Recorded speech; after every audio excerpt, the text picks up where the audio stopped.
Jesus warned that in the last days many are going to grow cold. The scripture says, because iniquity shall abound, the love of many shall grow cold. And he said this is going to happen in a time he called the beginning of sorrows. And folks, we're living in what Jesus said. I believe this on my heart that we're living in the beginning of sorrows. We're living in a time of unprecedented greed, rampant iniquity, sexual perversions beyond description. And Jesus said, in those times, in the beginning of sorrows, many hearts are going to grow cold. And he said they're going to turn away.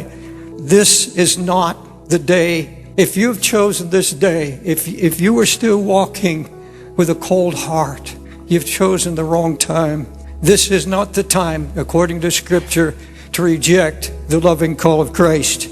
I hear people say, I can get right with God anytime I choose. I'll know the time. I'm not ready yet, and I'll know the time. I have some things I want to accomplish in my life, and I have friends, and I want to enjoy myself, and when I'm ready, I'll come to God. Now, there's some problems with that, and there are issues that you've got to understand, because coldness leads to hardness. That's what the scripture says. He said, there will come a great falling away, and those who receive not the truth are going to fall under what the scripture calls the deceivableness of sin. It's so deceptive, it can harden a cold heart. And the scripture says, those who receive not the love of the truth will fall into the deceivableness of sin. Take heed, brethren, lest there be in any of you an evil heart of unbelief in departing from the living God. Exhort one another daily. And I'm exhorting you now. I'm doing exactly what the scripture says. While it is called today, lest any of you be hardened through the deceitfulness of sin. In Hebrews 3, wherefore, as the Holy Ghost is saying, today if you will hear his voice, do not harden your heart. And he said that's what Israel did, and that is what many have done all these times. And the Lord says in the last day, he said the door is still open. Don't you harden your heart. Israel hardened their heart, the Bible says, in the day of provocation, in a time when they believed that God no longer answered their prayers, in a time of deep affliction, in a time of trouble. The Bible says they hardened their heart because they couldn't see any evidence of God answering their prayer. I meet people like that. I meet people who have hardened their hearts, who once knew Christ and walked with him closely. But now, you see, they prayed about something, affliction, somebody was dying of cancer, whatever it may be, and that person died. And this person said, I prayed and I did everything and I claimed the scripture and I just can't handle it. And they are peeved with God. Israel got peeved, got angry at God. I know people that have hardened their hearts because they won't give up friends. I know many young people, some of them close to me, who say, look, I just don't feel this is my time. But I talk to young people, some of them who have turned their back on the things of God, and they won't listen to me. I know scripture, and they seem to be beyond hearing of the grace and the mercy of God. Today, if you will hear his voice, harden not your heart. Last night, I was asking the Holy Spirit, tell me what hardness is. What is this that people can spin off into hardness? It's not that God has changed. It's not that God has withdrawn his mercy. That won't happen. That invitation is always there. The covenant is always there. And the invitation is always there. And it's always tender. It's always loving. It's always kind. But you can be sitting here now, and I don't care how much love that comes from my heart. I don't care what kind of appeal I make. I don't care what kind of pleading the Spirit makes through me. If you have a hard heart, it's not going to work. You're not going to listen. You're not going to hear. And here's what I scribbled down, and I believe the Holy Spirit led me to this. Hardness, a heart that is beyond the influence of the gracious pleading of Christ. They place themselves beyond the pleadings of the Holy Spirit. It's a self-imposed exclusion with no intention of ever obeying the call of the gospel. No intention ever. No matter what preachers preach, no matter how the Lord himself could come down in the flesh, the Bible said, and many would not believe. A refusal to accept the mercy of Christ A person who keeps putting distance between himself and God is self-imposed. And the hardness, oh, how I tremble. I've met pastors in my worldwide travels and preaching ministers conference, once on fire for God, look me in the face and shake hands and says no. And they've turned away, hardened themselves. Coldness leads to hardness. Now is the time to get right with God, because this generation has lost, secondly, has lost the fear of God. There's no fear of God left in the land. This is what the Bible says. The fear of the Lord and depart from evil. The fear of the Lord is to hate evil. By mercy and truth, iniquity is purged. And by the fear of the Lord, men depart from their evil. From the fear of the Lord. But there's such a thing as remember that God is not mocked. There's such a thing as looking at the majesty and holiness of God. You see, we have come from that to this. This past week, I come out of the apartment, and there on the bus on the side, there's no God, have fun. London, all over the buses, there is no God, let's party. We've come from that fear of God. And you see, if you have no fear of God, you have to invent a gospel of convenience. And this is what's happened in America and around the world. You see, man can't get away from that nagging sense. And that's the Holy Spirit who says there's death and then there's judgment. There's a day of standing before God to give an account. And the Bible makes it very, very clear. There's a heaven and there's a hell.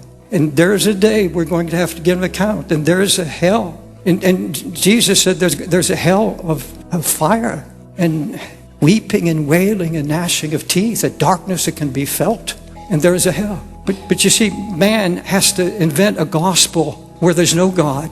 And that's where we are in the United States and around the world right now. No hell, no heaven. This is it. So just live it up and have your time, have your fun. You see, this is the danger when we reject the call of the Holy Spirit. And what about Jesus? You see, the devil knew that he couldn't take that out of his gospel, because everybody at least said he's a good man, he's a teacher, he's a prophet. And so he brings in a Jesus that is tolerant. That's the key word right now, tolerance. Tolerant toward same-sex marriage, tolerant toward everything. There's no such thing as sin. There's no such thing as a sinner. There's no such thing as judgment. And so they buy into that. Young people are buying into that. Many Christian young people are saying we need to be more tolerant. And so they too believe that same-sex marriage is okay with me. You know, they can do what they can try as they will. But now the Spirit speaks in the latter times, some shall depart from the faith, giving heed to seducing spirits and doctrines of devils, speaking lies and hypocrisy, having their conscience seared with a hot iron. Now see, what I'm preaching to you now is mercy. It's if I was thinking last night, the Bible said there's a narrow road that leads to eternal life, and there's a wide road leading to destruction. And you see them coming the road, and they're heading pell-mell for over the hill. And there's a glow on the other side of the hill. And, you know, I stand there. Any man of God who's standing there and saying, turn back, go back, go back.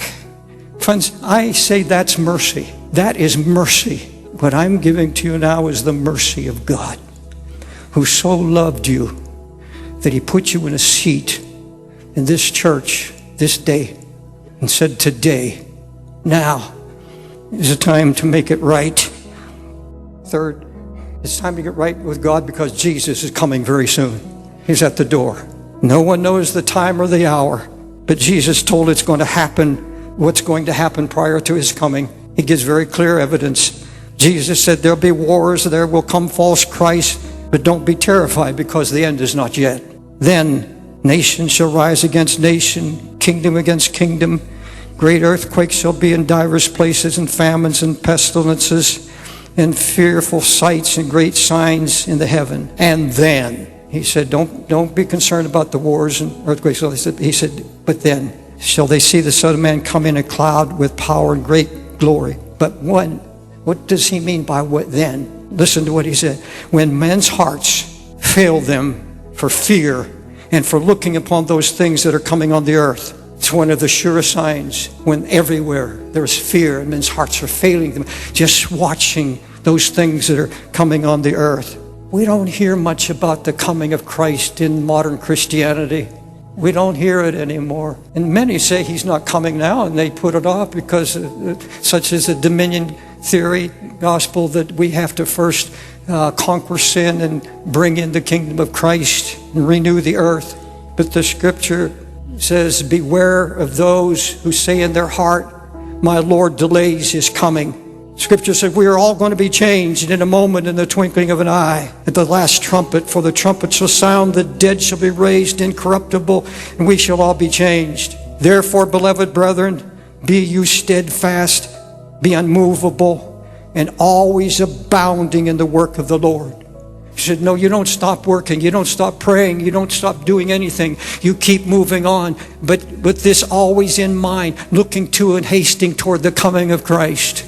And I find that to be a great motivation to keep my heart broken and humble before Christ. Blessed are those servants who are on alert when he comes. Blessed are those servants whom the Lord will find watching when he comes. And if he comes in the second watch, be ready. For the Son of Man is coming in an hour when you don't think, when you don't expect him. I've been reading and praying over Isaiah 52 for a number of weeks.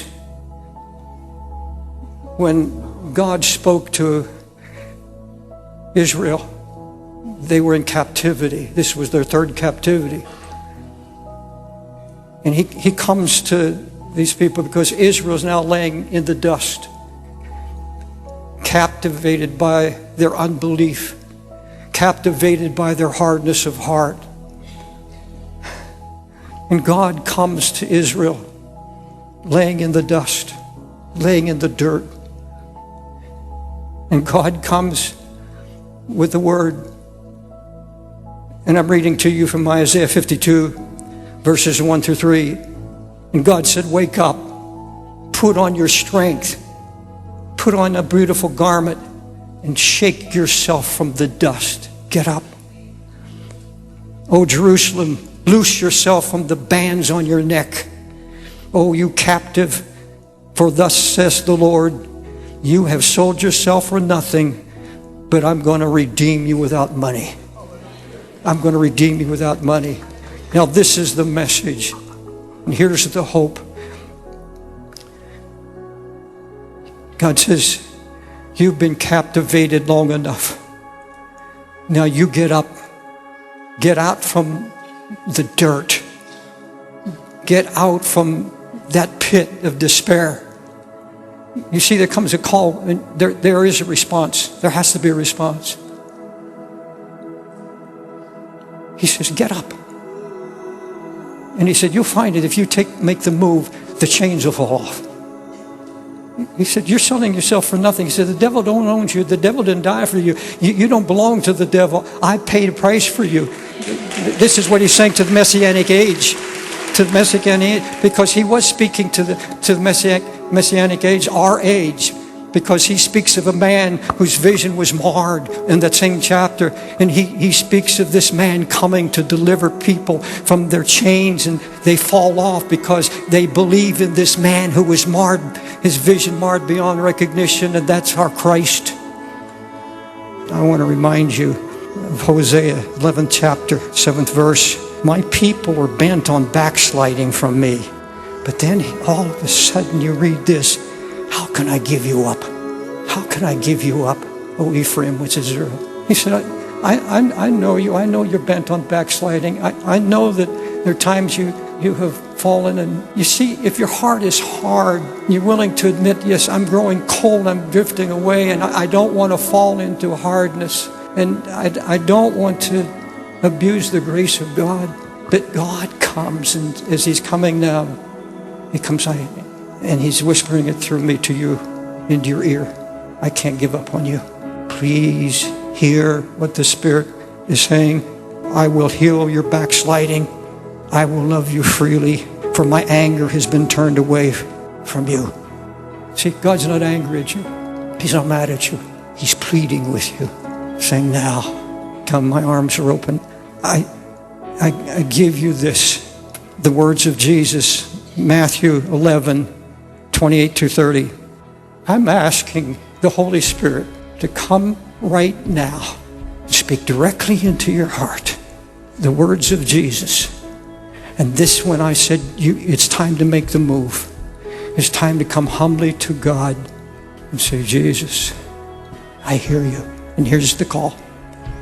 Jesus said, come unto me, all ye that labor and are heavy laden, I'll give you rest.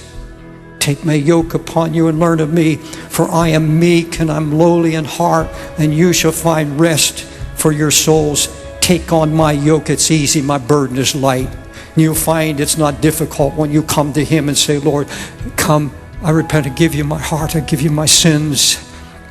Make me new. Lord, I'm troubled. Yes, I've been down, I've been in despair, and I have not known peace. But Jesus says, all I'm asking you now is come. Come, I'll give you rest.